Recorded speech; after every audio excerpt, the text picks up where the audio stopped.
Orient bell tiles studio से आप देख रहे हैं एबीपी न्यूज। ना इधर ना उधर, हर खबर की पूरी खबर, न लाग लपेट न खबरों में खोट। आप देख रहे हैं एबीपी रिपोर्ट और मैं हूं आपके साथ शीरी। शुरुआत करेंगे उन खबरों से जिन्हें इस बुलेटिन में आगे आप विस्तार से देखेंगे। देखिए, भारी हंगामे के बीच लोकसभा से पास हुआ वीबी रामजी बिल। लोकसभा कल तक के लिए स्थगित हो गई है। अब राज्यसभा में पेश करने की तैयारी है। विपक्ष पर जमकर बरसे कृषि मंत्री शिवराज सिंह चौहान। बोले, कांग्रेस में है नाम रखने की सनक, खानदान के नाम पर गांधी परिवार ने चलाई योजनाएं। विपक्ष ने मंत्री की तरफ फेंके कागज। इधर प्रदूषण पर लगाम लगाने के लिए आज से दिल्ली में लागू नए नियम। बाहरी राज्यों के सिर्फ BS6 गाड़ियों को ही एंट्री मिलेगी। मौजूदा हालात पर आम आदमी पार्टी ने दिल्ली सरकार को घेरा है और गाजियाबाद में किराएदार पति पत्नी की हैवानी करतूत देखने को मिली। किराया मांगने पर मकान मालकिन की हत्या कर दी। कैमरे के सामने अपना अपराध भी कबूल किया है। विस्तार से खबरें आपको दिखाते हैं। बात करेंगे उत्तर प्रदेश की, जहां के ग्रेटर नोएडा से रोंगटे खड़े कर देने वाला एक वीडियो सामने आया। वहां एक पिकअप ने एक मासूम बच्चे को कुचल दिया। इस खौफनाक हादसे का वीडियो सामने आया है। और ये तब हुआ जब वो बच्चा सड़क पर खेल रहा था। ड्राइवर ने बिना देखे गाड़ी आगे बढ़ा दी, जिससे वो बच्चा गाड़ी के नीचे आ गया। दरअसल मोबाइल पर बात करते हुए ड्राइवर इतना खो गया कि उसे पता ही नहीं चला कि सड़क पर बच्चा खेल रहा है। उसने गाड़ी स्टार्ट की और आगे बढ़ा दी। हालांकि बाद में ड्राइवर को जब इसका एहसास हुआ तो उसने तुरंत ही गाड़ी रोकी और आनन फानन में बच्चे को अस्पताल पहुंचाया। राहत की बात ये रही कि बच्चे को ज्यादा चोट नहीं आई और उसकी जान बच गई।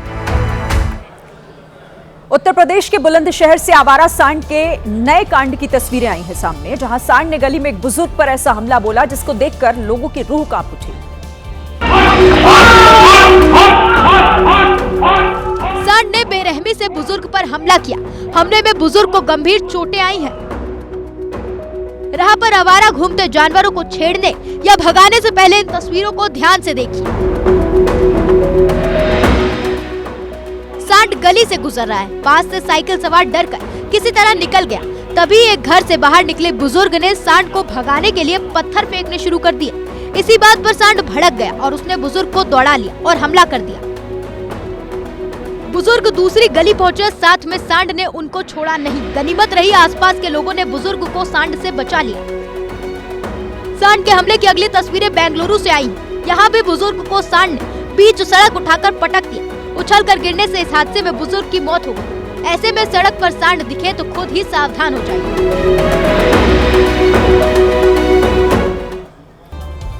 उत्तर प्रदेश में इन दिनों पुलिस अपराधियों के सटीक एनकाउंटर के लिए मशहूर है। सीधा पैर गोली मारने में माहिर है, लेकिन उन्हीं पुलिस वालों में से कुछ गाजियाबाद में अधिकारियों ने परीक्षा ले ली है, लेकिन वो पिस्टल का लॉक ही नहीं खोल पाए।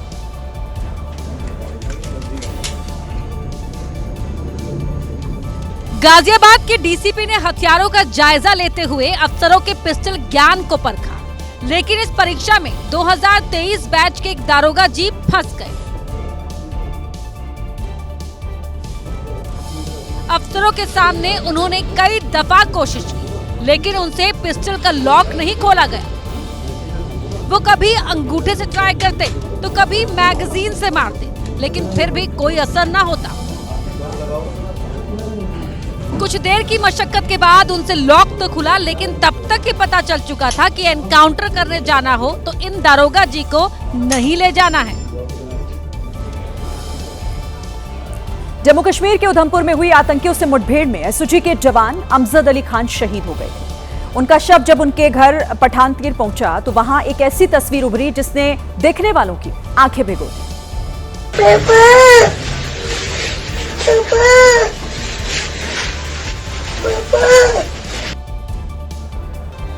इधर कोलकाता में उस वक्त अफरा तफरी मच गई जब एक सिलेंडर गोदाम में आग की चिंगारी भड़की और गोदाम में रखे हुए सिलेंडर एक के बाद एक फटने लगे। हर धमाके के साथ भड़कती आग। तस्वीरें ऐसी जैसे कोई ज्वालामुखी फट पड़ा। एक के बाद एक हो रहे धमाकों से पूरे इलाके में दहशत फैल गई। लोग अपने घर छोड़कर बाहर आ गए। बताया जा रहा है कि सिलेंडर गोदाम में धमाकों से आसपास मौजूद घरों की खिड़कियों के शीशे टूट गए। जांच में सामने आया है, जहां धमाके हुए वहां ऑक्सीजन रिफिलिंग का काम होता था और ये गोदाम अवैध तरीके से चलाया जा रहा था। अगर आप जंगलों में सैर के शौकीन हैं तो ये खबर आपको सावधान करने वाली है। तस्वीर झारखंड के रामगढ़ से आई है, जहां जंगली हाथियों का वीडियो बनाना एक युवक की जिंदगी पर भारी पड़ गया। जैसे ही हाथी को गुस्सा आया, रामगढ़ के जंगलों के पहाड़ों में भागम भाग मच गई, क्योंकि नीचे उसने एक युवक को अपने कब्जे में जो ले लिया था। डर कर कोई इधर गिरा तो कोई उधर गिरा, लेकिन ये सब तो बच गए। शिकार वो युवक हुआ जो हाथी के झुंड के सबसे करीब था। गुस्साए हाथी ने युवक को सूंड से पकड़कर कई बार पटका, अपने भारी भरकम पैरों से भी कई बार कुचला। ये दौर तब तक चला जब तक युवक के शरीर की आखिरी सांसें भी नहीं थम गई। हाथी के इस अटैक के बाद वन विभाग ने लोगों से सतर्क रहने की अपील की है। गाजियाबाद में एक मकान मालकिन किराया लेने के लिए किराएदारों के घर पहुंचे, लेकिन वो दोबारा कभी लौट कर नहीं आ पाई, क्योंकि किराएदारों ने उन्हें जान से ही मार दिया। 4 महीने के बकाये किराए के लिए दोनों के बीच में बहस हुई। ये उस मकान मालकिन की जिंदगी की आखिरी बहस साबित हो गई, क्योंकि बहस के बाद किराएदार पति पत्नी इतने गुस्से में आ गए कि उन्होंने मकान मालकिन को मारकर उनके शव को सूटकेस में भर दिया। यहाँ पर किराए लेने के लिए यहाँ पर आई और उसके बाद जो आरोपी यहाँ पर रहते थे, अजय गुप्ता और आकृति गुप्ता, उनके साथ उनकी बहस हुई और बहस होने के बाद उन्होंने उसको मारा। मरने के बाद जब वो पकड़े गए तब मर्डर की पूरी कहानी खुद बताई। मारा कैसे आपने? ये हमने गला घोटा है। गला चुन्नी मैं एक्सेप्ट कर रहा हूँ कि मैंने किया, इसकी गलती नहीं है, मैंने किया। मकान मालकिन का गला घोटने वाली महिला ने कहा कि वो उन्हें टॉर्चर करती थी। तुम कहीं जाओगी नहीं, कुछ सामान नहीं लाओगी, खाना नहीं ज्यादा मेंटली टॉर्चर कर रहे हैं कि हमसे खाना मुश्किल कर दिया हमारा। गुनाह कबूल करने से पहले इन दोनों ने लोगों को चकमा देने की भरपूर कोशिश की थी, लेकिन इससे पहले कि उनका प्लान सक्सेसफुल हो पाता, उस मकान मालकिन की मेड ने सारा खेल ही बिगाड़ दिया। मेड को पता था कि उसकी मालकिन दूसरे घर किराया लेने के लिए गई हुई है, और जब वो नहीं लौटी तो मेड ने किराएदारों के घर के सामने डेरा जमा लिया। मेड के आने से पहले आरोपी पति पत्नी सूटकेस में भरकर उस शव को ठिकाने लगाने की फिराक में थे। कि जो दीपशिखा की मेड थी उसको शक हुआ और उसके बाद जब वो यहाँ पर पहुंची तो वो भागने की लगभग तैयारी में थे। शव वाले सूटकेस के साथ भागने के लिए उन्होंने ऑटो तक बुक कर लिया था, लेकिन मेड ने उन्हें जाने नहीं दिया। टैक्सी लेकर नीचे उतरी थी ऑटो में जाने के लिए। मैंने कहा कि कहाँ जा रही हो? कि देखो मुझे शॉपिंग भी करना। मैंने कहा कि जब तक मैम नहीं मिलेगी तब तक जाने नहीं। आखिरकार मेड की सूझबूझ से ही उसकी मकान मालकिन के हत्यारों को समय रहते पकड़ा गया। देश में हर साल सड़क हादसों की चपेट में आकर लाखों लोगों की जान जाती है। सड़क दुर्घटनाओं से जुड़ा परेशान करने वाला एक आंकड़ा केंद्रीय सड़क परिवहन मंत्री नितिन गडकरी ने राज्यसभा में दिया। गडकरी के मुताबिक देश में एक साल में औसतन 5 लाख से ज्यादा सड़क हादसे होते हैं, और इन हादसों में हर साल लगभग 1,80,000 लोग अपनी जान गंवा बैठते हैं। गडकरी ने यह भी बताया कि सड़क हादसों में दम तोड़ने वाले 66% लोगों की उम्र 18 से 34 साल के बीच होती है। केंद्रीय मंत्री ने एक स्टडी का हवाला देते हुए कहा कि अगर घायलों को समय पर इलाज मिल जाए तो हर साल 50,000 लोगों की जान बचाई जा सकती है। उन्होंने ये भी बताया कि घायलों की मदद करने वाले लोगों को सरकार की तरफ से 25,000 रुपए का इनाम दिया जाएगा। साथ ही सरकार सड़क हादसों में घायल लोगों के 7 दिन का या 1.5 लाख रुपए तक के इलाज का खर्च सरकार देगी। तो आखिरकार 18 दिसंबर की वो तारीख आ गई जब से दिल्ली में प्रदूषण से इस सीजन की सबसे बड़ी जंग शुरू हो गई है।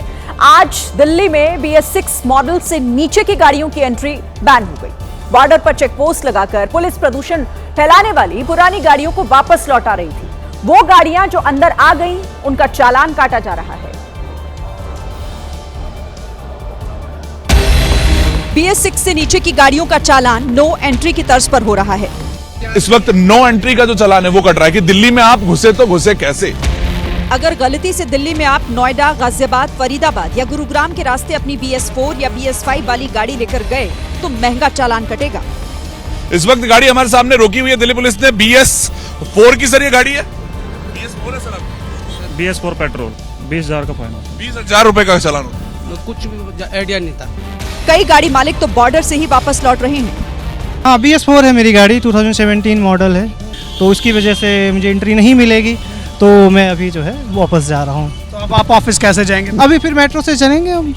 हालांकि कई लोग ऐसे भी थे जिन्होंने नियमों की अनदेखी की और बदले में महंगे चालान कटवाने पड़े। इधर दिल्ली से सटे बॉर्डर इलाकों में पुलिस की सख्ती काफी बढ़ गई है। ट्रैफिक पुलिस के कर्मचारियों को उनके कंट्रोल रूम से लगातार निर्देश मिल रहे हैं और उन्हीं का पालन करते हुए वो प्रदूषण फैलाने वाली इन गाड़ियों को बॉर्डर पर ही रोक रहे हैं। हालांकि गाजीपुर चेक पोस्ट पर मौजूद ट्रैफिक पुलिस ने बताया कि सीएनजी वाहनों को वो रोक नहीं रहे। सीएनजी गाड़ी ज्यादा है, सीएनजी गाड़ी कोई पास दे रहे हैं, डीजल गाड़ी कोई गाड़ी को हम पास नहीं दे रहे। लेकिन पॉल्यूशन सर्टिफिकेट हर गाड़ी का जरूरी है, फिर चाहे वो कार हो, ऑटो हो या फिर बाइक। पीयूसी भी चेक किया जा रहा है, किया जा रहा है सर। पीयूसी हर गाड़ी का चेक किया जा रहा है, चाहे 2 व्हीलर है, चाहे 3 व्हीलर है, चाहे 4 व्हीलर है। नए नियम के तहत बिना पॉल्यूशन सर्टिफिकेट के पेट्रोल डीजल भी नहीं मिलेगा, इसीलिए उसे बनवाने भी भीड़ उमड़ पड़ी। प्रदूषण जांच केंद्र है, वहां पर वाहनों की आपको लंबी कतार देखने को मिलेगी, क्योंकि अगर आपके पास प्रदूषण सर्टिफिकेट नहीं होगा तो आपको फ्यूल नहीं मिलेगा। इसी नियम को लागू कराने के लिए पुलिस पेट्रोल स्टेशनों के पास आज दिन भर तैनात रही। हालांकि ये पेट्रोल ना देने वाले फैसले से पब्लिक कोई बहुत ज्यादा खुश नहीं है। दलील यही है कि साल के बाकी महीनों में तो बिना किसी प्रदूषण जांच के पेट्रोल डीजल दिया जाता है, लेकिन अब उन्हीं गाड़ियों को बेकार कर दिया गया है। प्रदूषण सर्टिफिकेट की चेकिंग में होने वाली देरी पर भी लोगों का गुस्सा फूटा। जब जो मन में आए वो लगा नहीं देना चाहिए कानून। क्या पब्लिक के टाइम की वैल्यू नहीं है? रोड में फाइन काटने के लिए ट्रैफिक पुलिस के पास स्कैनर है, यहाँ क्यों नहीं है? आरोप है कि बिना तैयारी के नियम लाए गए। दिल्ली में कई जगह तो इसका पालन भी नहीं हो रहा। और आप देख सकते हैं कि यहाँ पर पेट्रोल डीजल दिया तो जा रहा है, लेकिन उनका पोल्यूशन सर्टिफिकेट चेक नहीं किया जा रहा है। पेट्रोल पंप के कर्मचारियों के लिए पीयूसी सर्टिफिकेट के हिसाब से पेट्रोल देना बड़ी सिरदर्दी साबित हो रही है। पीयूसी चेक करें, उसके बाद फ्यूल दें। किसी कस्टमर को बार बार परेशान थोड़ी नहीं कर सकता सर। हमारी कंपनी कहती है कस्टमर को परेशान ना करो, जो भी है ये हमारा काम नहीं है, डिपार्टमेंट का काम है। डिपार्टमेंट ही इस चीज को चेक कर सकती है, हम नहीं चेक कर सकते। दिल्ली सरकार ने नियम बना तो दिए, लेकिन उसे लागू करवा पाना अब सबसे बड़ा चैलेंज हो गया है।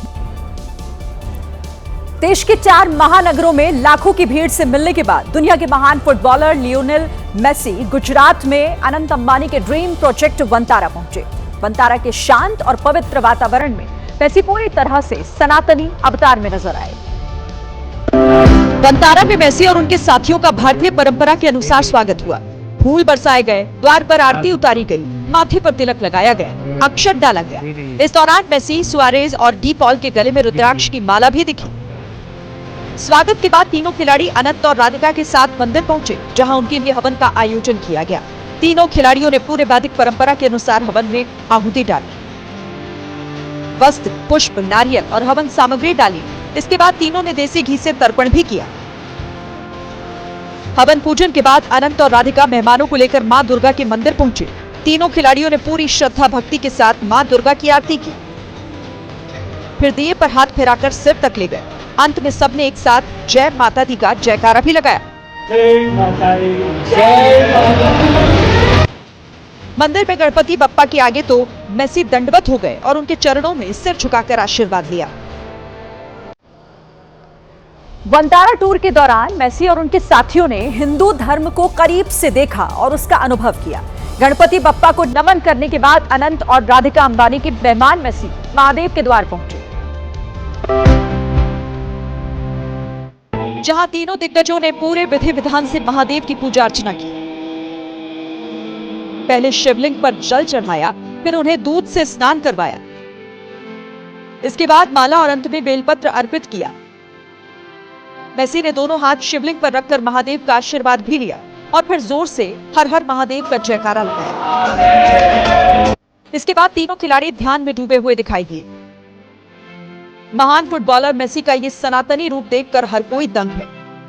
अब इसे अनंत अंबानी का असर कहें या फिर वनतारा का जादू, जो भी हो, इस दौरान मेसी पक्के सनातनी की तरह नजर आए।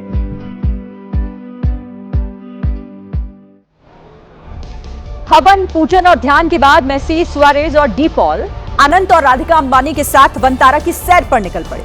देश विदेश से लाए गए जानवरों के बेहतरीन रखरखाव से मेसी और उनके जो साथी हैं वो बेहद प्रभावित दिखे। इलेक्ट्रिक कार्ट में बैठकर सभी मेहमान वनतारा घूमने निकले। रास्ते में जिराफ से मुलाकात की, उसे दुलार किया। आगे बढ़े तो हाथी के बच्चे के साथ मेसी का फुटबॉल मैच हो गया। इसके बाद मेसी और बनराजा का आमना सामना हुआ। मेसी जब बाघ के बाड़े में पहुंचे तो बाघ ने उनका कुछ इस तरह से स्वागत किया। शीशे की दीवार पर बाघ के पैर इस तरह चल रहे थे मानो वो भी पैरों के जादूगर को अपना हुनर दिखाना चाहता हो। वनतारा में जीव जंतुओं की देखभाल और उनके इलाज के तौर तरीकों से मेसी अभिभूत दिखे। अंत में अनंत अंबानी ने मेसी को धन्यवाद दिया। Thank you so much, Mr. Messi, for coming to Vantara and being with us in Vantara. Really, it's an honor to have you. You're a legend. You're a living legend to many, and you are the real GOAT. You are the greatest of all kind. Messi ने भी अनंत अंबानी और उनके Vantara project का खुले दिल से सराहना की। No, muchas gracias a ustedes por este día. La verdad que lo que Vantara es hermoso, lo que hacen por los animales, el tratamiento que le dan, el trato, cómo los cuidan, cómo los rescatan. La verdad que es impresionante que Argentina के दिग्गज footballer Lionel Messi का गोट India tour तो चर्चा में है ही, लेकिन चर्चा उस बेशकीमती घड़ी की भी हो रही है जो अनंत अंबानी ने मेसी को तोहफे में दी है। जानकारी के मुताबिक जो घड़ी अनंत अंबानी ने मेसी को तोहफे में दी उसकी कीमत $1.2 मिलियन यानी करीब 11 करोड़ रुपए बताई जा रही है। ये बेशकीमती घड़ी luxury watch maker company Richard Mille के स्पेशल कलेक्शन का हिस्सा है। बताया जा रहा है कि रिचर्ड मिल ने ऐसी सिर्फ 12 घड़ियां ही बनाई हैं। इस घड़ी में एक साथ 2 अलग अलग टाइम जोन आसानी से देखे जा सकते हैं। देखिए, मेसी की घड़ी के अलावा अनंत अंबानी के हाथ में बंधी घड़ी की भी पूरी दुनिया में चर्चा हो रही है। अनंत अंबानी की कलाई में बंधी हुई घड़ी की कीमत करीब $5 मिलियन यानी कि 45 करोड़ रुपए बताई जा रही है। ये स्पेशल एडिशन वॉच भी रिचर्ड मिल ने ही बनाई है। हैदराबाद के लुलु मॉल में उस वक्त भारी हंगामा हो गया जब फिल्म द राजा साहब के गाने की लॉन्चिंग हो रही थी और हालात इतने बिगड़ गए कि पुलिस बुलानी पड़ गई, क्योंकि अभिनेत्री निधि अग्रवाल की सिर्फ एक झलक पाने के लिए फैंस बेकाबू हो चुके थे। फैंस की शक्ल में आई उन्मादी भीड़ ने निधि अग्रवाल को घेर लिया। एक पल के लिए तो ऐसा लगा मानो निधि अग्रवाल बुरी तरह फंस चुकी हैं। वो हर बार बाहर निकलने की नाकाम कोशिश करती हैं। हालात इतने बिगड़ गए कि बाउंसर्स को कड़ी मशक्कत करनी पड़ी। धक्का मुक्की के बीच किसी तरह निधि अग्रवाल कार के अंदर पहुंची, तब जाकर उन्होंने राहत की सांस ली। इस दौरान बाउंसर भी फैन से भिड़ गए और हंगामा होने लगा। इधर पुलिस का कहना है कि बिना इजाजत के मॉल में यह कार्यक्रम रखा गया। अब मॉल के प्रबंधन और इवेंट मैनेजर के खिलाफ कार्रवाई की तैयारी की जा रही है। अभिनेत्री निधि अग्रवाल और साउथ के सुपरस्टार प्रभास की फिल्म द राजा साहब 9 जनवरी को रिलीज होने वाली है। जम्मू कश्मीर के उधमपुर में हुई आतंकियों से मुठभेड़ में एसओजी के जवान अमजद अली खान शहीद हो गए थे। उनका शव जब उनके घर पठानतिर पहुंचा तो वहां एक ऐसी तस्वीर दिखी जिसने सभी की आंखें नम कर दी। जम्मू कश्मीर के उधमपुर में हुई आतंकियों से मुठभेड़ में एसओजी के जवान अमजद अली खान शहीद हो गए थे। उनका शव जब उनके घर पठानतर पहुंचा तो वहां एक ऐसी तस्वीर उभरी जिसे देखने वालों की आंखें भिगो दी।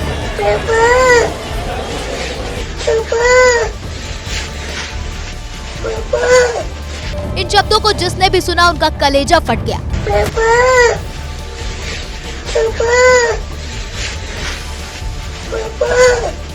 मासूम बिटिया को लग रहा था कि उसके पापा सो रहे हैं और वो उन्हें हमेशा की तरह जगा लेगी, लेकिन वो नहीं समझ रही थी कि पापा वैसी निद्रा में सो गए जिसकी नींद से कोई नहीं जगता।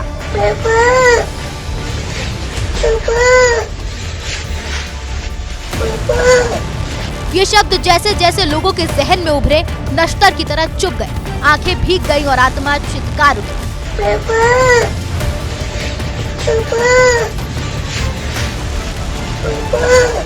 2 दिन पहले उधमपुर के मजालता में आतंकियों से लोहा लेते हुए भारत मां की रक्षा में डटे अमजद अली खान शहीद हो गए थे। देश ने एक वीर सपूत खो दिया तो इस नन्ही सी जान ने पिता की छाया।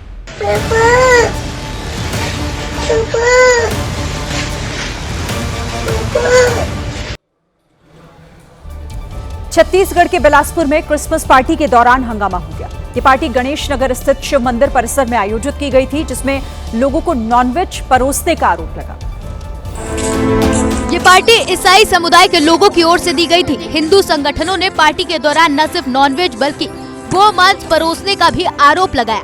नॉनवेज कौन सा नॉनवेज है इसको किसी को नहीं पता है। कट क्या है क्या पता उसमें गौमांस हो सकता है। हैरानी की बात ये भी है कि आयोजकों ने इसके लिए कोई अनुमति भी नहीं ली थी। इसकी जानकारी मिलने के बाद पुलिस मौके पर पहुंची और वहां के लोगों को हटाया। लोगों को समझाइश दी गई तथा 2 लोगों को विरुद्ध प्रतिबंधात्मक कार्रवाई की गई। हिंदू संगठनों ने ये भी आरोप लगाया कि ईसाई समुदाय के लोग ऐसे आयोजन के जरिए गरीब हिंदुओं को बहला फुसलाकर उनका धर्म परिवर्तन करते हैं।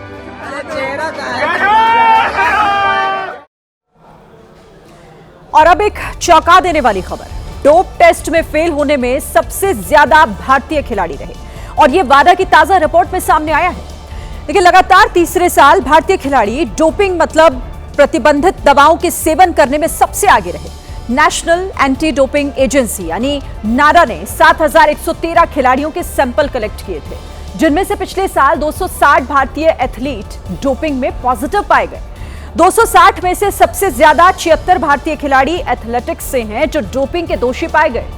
प्रतिबंधित दवाओं के सेवन में दूसरे नंबर पर 43 भारतीय वेट लिफ्टर और तीसरे नंबर पर 29 भारतीय रेसलर रहे। देखिए, वर्ल्ड एंटी डोपिंग एजेंसी यानी कि वाडा ने 2024 के ये आंकड़े जारी किए हैं। नाडा का कहना है कि हम अपने खिलाड़ियों को जागरूक कर रहे हैं क्योंकि कई बार खिलाड़ी गलती से प्रतिबंधित दवाओं का सेवन कर लेते हैं। ओमान दौरे पर गए प्रधानमंत्री नरेंद्र मोदी को एक और सर्वोच्च सम्मान से सम्मानित किया गया है। पीएम मोदी को ओमान के सुल्तान ने ऑर्डर ऑफ ओमान से सम्मानित किया। यह सम्मान दोनों देशों के बीच द्विपक्षीय संबंधों को मजबूत करने में योगदान के लिए दिया गया है।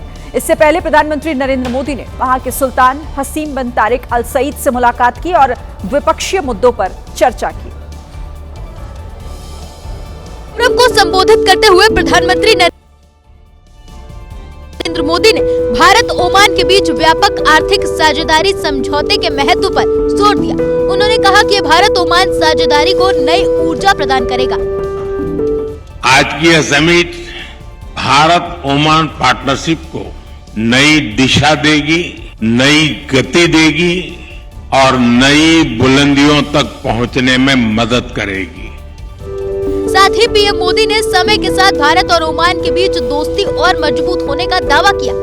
आज हम विश्वास के साथ कह सकते हैं कि समंदर की लहरें बदलती हैं, मौसम बदलते हैं, लेकिन भारत ओमान की दोस्ती हर मौसम में और मजबूत होती है।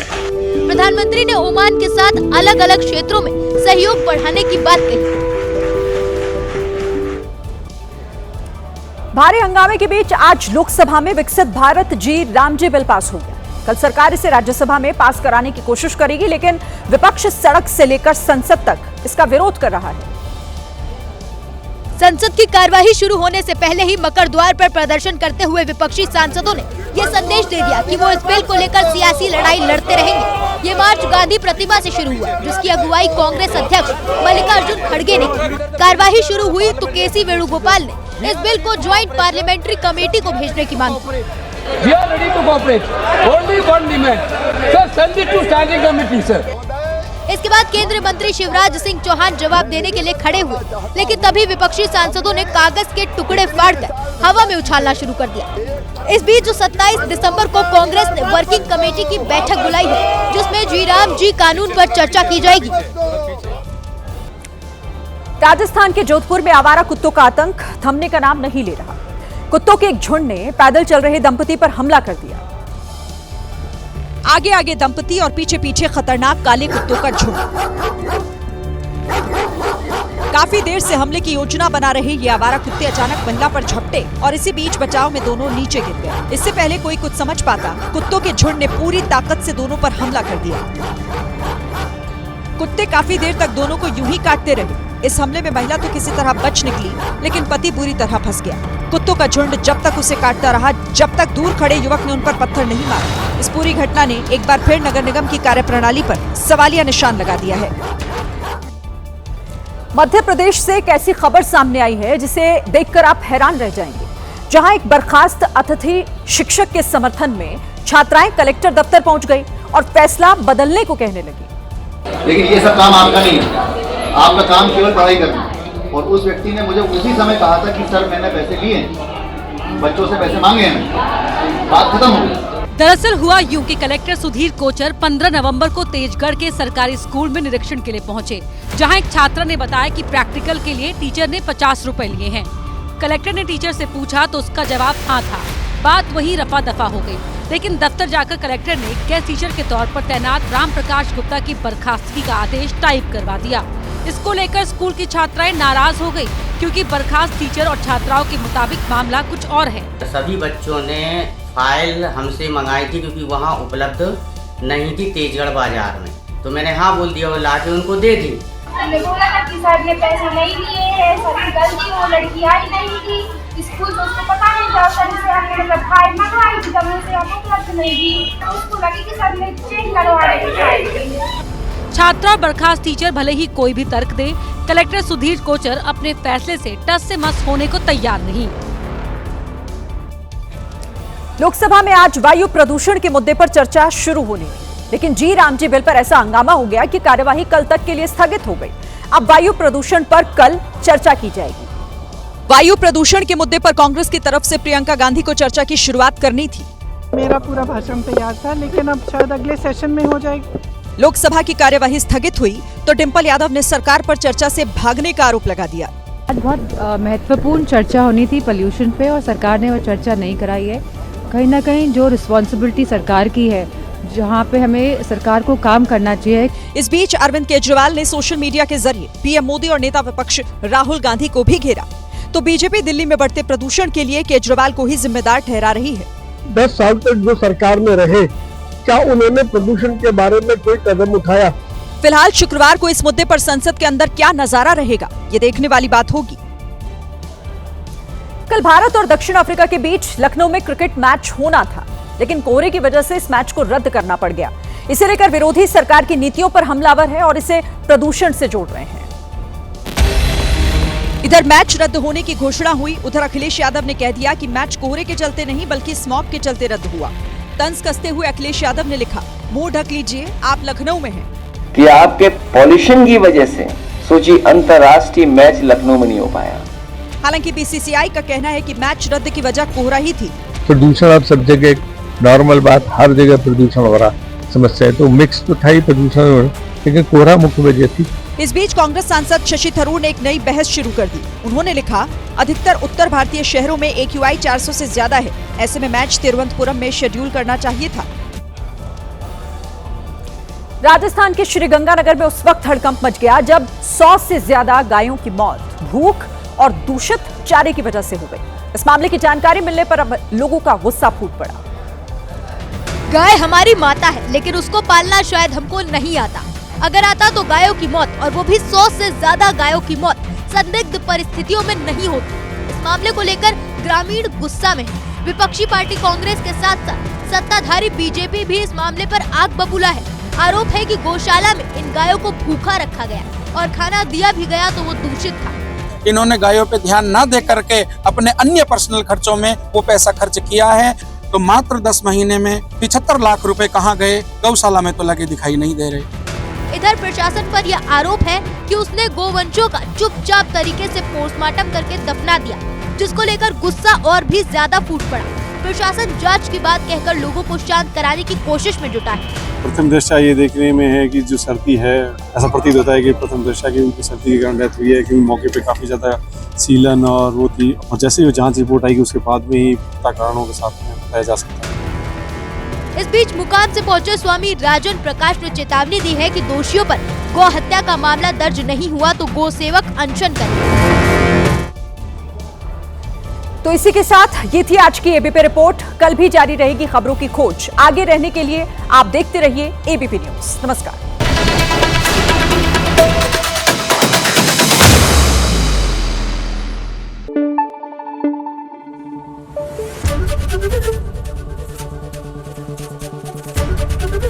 एबीपी न्यूज आपको रखे आगे।